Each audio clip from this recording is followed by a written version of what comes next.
Honestly, mining can be super tedious, and a lot of people rank it as one of their most hated skills. Heck, a lot of people just don't even train it.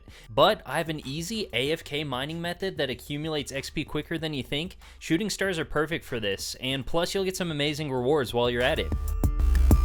Renny, set, go.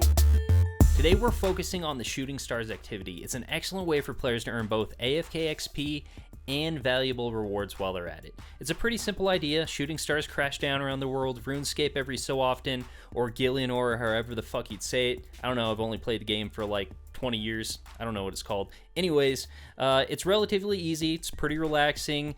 Honestly, you're just going to click once every 7 minutes when a new tier of star actually starts. So it's super easy. Like literally you're going to click once every 7 minutes. You could set a timer, come back in 7 minutes, and then you'll start the next tier.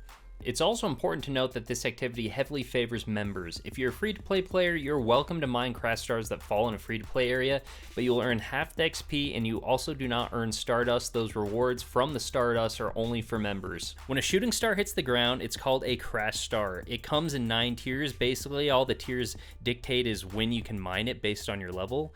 For example, if you have 50 mining, you can only mine tier 5 stars and below. If you have 90 mining, you can mine tier 9 stars and below.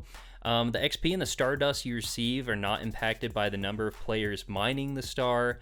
It used to be like that in the past, but it actually doesn't work like that anymore. Instead, the amount of Stardust you get and XP you get it scales with your mining level. So it just, it's kind of more of a solo thing, but it's nice because heck, usually there's 20 people around mining while you're there. So if you do want to chat, there's usually people chatting there while you're at it. Gems are also obtained from mining stars, just like when you're mining regular stuff. So you can bring a gem bag if you want to hold those. And then if you wear an amulet of glory, you'll also get more gems while you're mining as well. Something you may be asking yourself is how much XP do you get per hour? Again, it is super AFK. Click 7 minutes, walk away, come back 7 minutes later, click again, and you're there for the next tier while you're at it. So it's like you can just kind of build it up in the background while you're doing other stuff. But really, depending on your level, it could be around 20k to 35k XP per hour. But again, extremely low effort, so it does add up over time if you're just doing it on the side while watching Netflix or something. But it's not the fastest XP, you can always 3-tick granted if that were something you would rather do instead. But you're probably asking, how do you find these falling stars? If you read the wiki, it says, oh, you can use the telescope. No one uses that anymore. It's a pain in the ass. You're not going to go to your house and look at that. Instead, you can just use the OSRS portal.com. I'll make sure I put a link in the description, but it makes it super easy to actually see where the stars are. I'm going to pull up the website now for you so you can check this out. It's super simple to use. You can easily sort by the tier, as you can see here. So let's say you're 60 mining. That means you can mine tier 6 stars and below, so you could sort and look at the tier and see which stars are available for you at that tier. Additionally, it's nice because you can also sort by the time since it was last updated. Remember that each tier lasts for 7 minutes, so you can account for how long it will take for you to get there. So let's say you're 70 mining, but you see a tier 8. Maybe it's going to take 7 minutes for you to get there if you're an Iron Man and you don't have a teleport. So by the time you get there, you should be able to mine it, which is pretty nice. For example, here, this one shows that it was updated 41 minutes ago. That likely means that it's already over because each tier lasts for 7 minutes.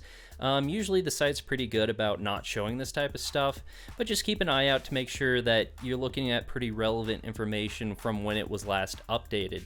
Additionally, you can sort by location, which is my favorite way. So when a star disappears, I like to go and check and see if there's already a crash star in that same place or around the same area, just because I'm lazy and I don't have to move my character. All I have to do is hop the world and I can start mining again. So it makes it even easier for AFKing.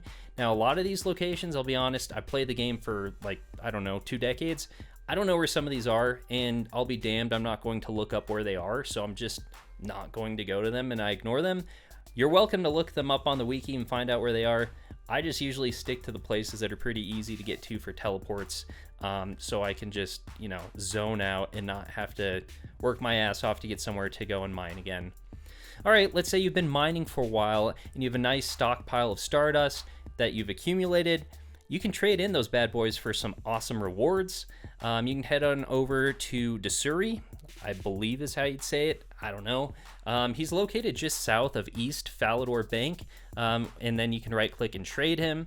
The first and probably most important reward is the Celestial Ring. It costs 2,000 Stardust, and that's honestly does not take too long to get that much of Stardust. I'd suggest trading in your Stardust for this item first. It gives you an invisible +4 on your mining level, which really just adds up over time.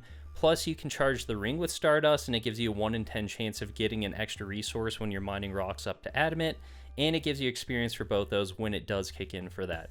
If you're an Iron Man, you can spend 300 Stardust on a bag full of gems, and it gives you 40 noted gems, which is a nice source of gems for an Iron Man. Additionally, you can spend 150 Stardust on a pack of clay if you'd like to do that. Probably the coolest thing, but it's also purely cosmetic that you can trade in your Stardust here, is the Star Fragment. It lets you recolor your Prospector's pieces, and each piece is 3,000 Stardust. So in total, to do all 4 pieces, it would be 12,000 Stardust. Purely cosmetic, kind of pointless, but also kind of looks fucking really cool just to have the alternate color. Especially if you're just going to be doing AFKing, you'll get enough Stardust to recolor all your stuff without it being too big of a deal. So yeah, basically that's it. There you have it. You know, use the portal, find the closest one, hop to that world, mine it. When it goes away, go to the next world and keep mining. You only click once every 7 minutes. Let me know if this guide works well for you guys. Also, please do subscribe, send me a like, helps grow the channel. And I have some more guides coming up next.